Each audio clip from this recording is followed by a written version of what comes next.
ടിപ്പു സുൽത്താനോടുള്ള കലിപ്പ് ഇപ്പോഴും പലർക്കും തീർന്നിട്ടില്ല, തീരുകയില്ല.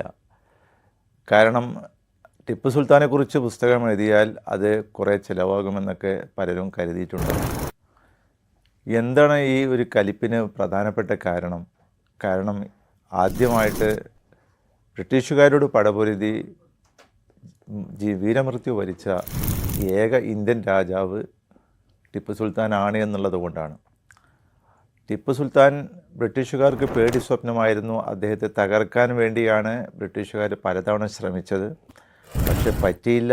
പറ്റാത്തത് കൊണ്ട് എല്ലാ ഇന്ത്യൻ രാജാക്കന്മാരുടെയും സഹായം തേടി.